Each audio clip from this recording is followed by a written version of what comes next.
Salam əziz şagirdlər, mən sizə bugün bu videomda buradan bu testdən əlbəttə ki izah edəcəm kubların sayılması. Düşünürəm ki, kubların sayılması digər kub məsələləri var ki, bunları həll edə bilirsiniz. Yəni asandır zaten. Amma buradan bunlar var ki, burada kubların sayılmasında bu 5 sual var ki, təbii ki bu 5 sual liseylərə düşür. Lisələr düşür. Buradan sizə bu mövzunun izahatını vermək istəyirəm bu səhifənin. Əsasən bir səhifədir.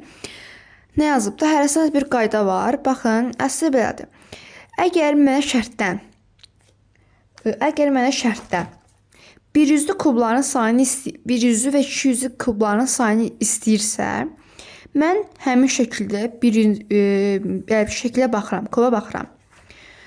Kubda məsəl üçün nə qədər bir yüz görünən kub varsa, onu bir-bir sayıram. Alınan dədiyi 6-ya vuracam. Məndən 300'lü kubların sayını istəyirsə, bilin ki, əgər bunun həzmi nə qədərdirsə, yəni məsələn 5 moldu, 4 moldu, 3 nə olursa olsun,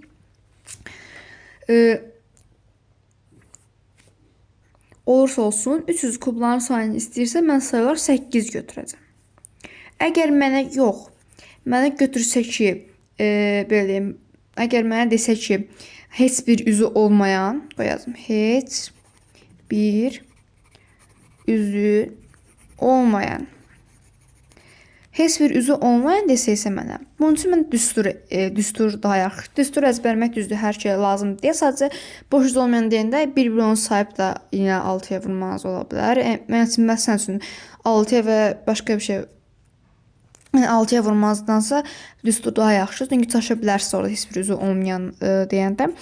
Bunun üçün nə yazıyıq? N çıxılsın 2, buradan da vurulsun kubuna düsturundan istifadə edə bilərsiniz.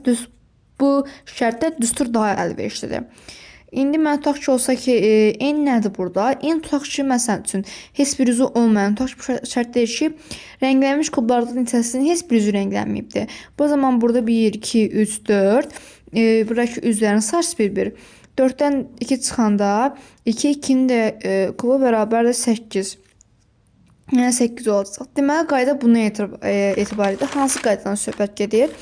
Kitabın başında qayda var ki, bu qaydadan çaşa bilərsiniz. Yəni, bildiyim, anlamırsınızsa, belə sözlü etiraz vardırsa, mən bunu şifayə belə izah etmək istədim. Yəni, buna sual nümunələrim bu videomda bu səhifənin izahını verdim. Səhifə 87-dir. Bu izahatını vermək istəyirəm. Yazıb ki, rənglənmiş kublardan neçəsinin yalnız 200'ü boyanmış olar. Qeyd etdiyim kimi, əlbəttə ki, birinci burada görünən üz yoxdur, belə rahat görünür. Baxın, bu üz, baxın bu üz. Rahat görünür. Bu üzün nə qədər 200'lük varsa boyanmış olan görürsə, bunu vuracam 6'ya. Baxın, buradan 300'dür.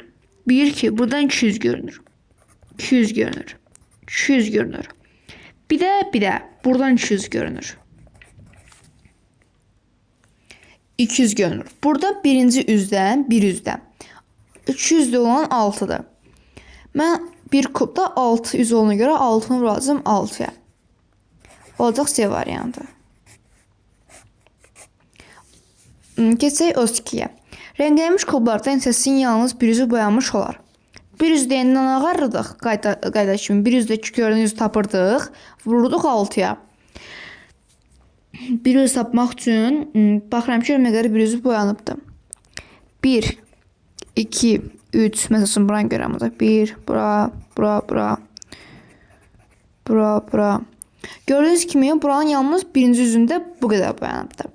Deməli, bir üzündə, belə fikirləşin, 9 dənə bir üzlü boyanıbsa, bəs 600 dənə qədər vurana, buna çarpaz vuranda 6 vurulsun 9, 54 eləyir. Alacaq burada C variantı. Yəni, elə tapdığını da 6'ya vurursan sanki bu şəkildə.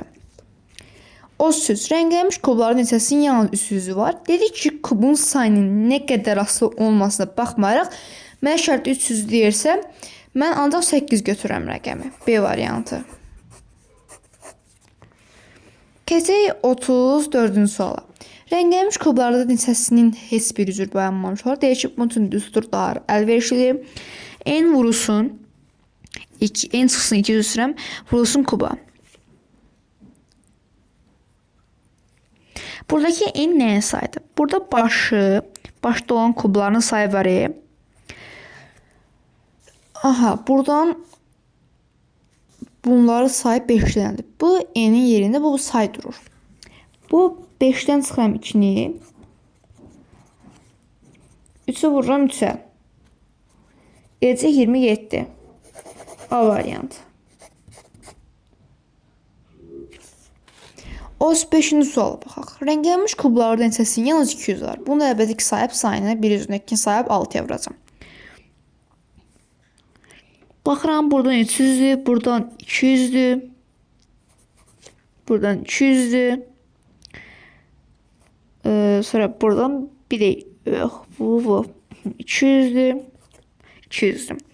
Bir üzdə 1, 2, 3, 4 dənə. 4 dənə üz tapdım ki mən. Bunlar 200'lüdür.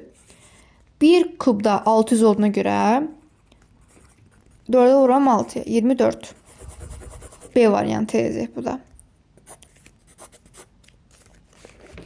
Deməli çalışdım ki, əlindən baxın bu tipi suallar olanda bu tipi sualları rahat yaza biləcəksiniz ki, yəni qaydasını yazmaq olacaq. Yəni baxın qaydada var. Amma qaydada məsəl üçün belə qaydası tapa bilərsiniz. Buradan da bu səhifəni izah etmək məqsədim oydu ki, bu tipi suallar biraz çətin suallardır sayılmaya aid olan. Bunun izahını verim, həm də mövzunun izahını da vermiş oldum. Bu tipin izahını vermiş oldum. Sağ olun, görüşəndək. Buna aid də özüm suallar yazacağım.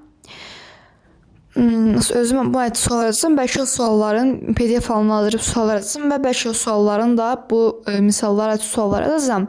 O misalların da bəlkə izahını internetdə paylaşdım sualları. Əgər bu videom sizə faydalı oldusa, kanalıma like atmaq və abunə olmağı unutmayın.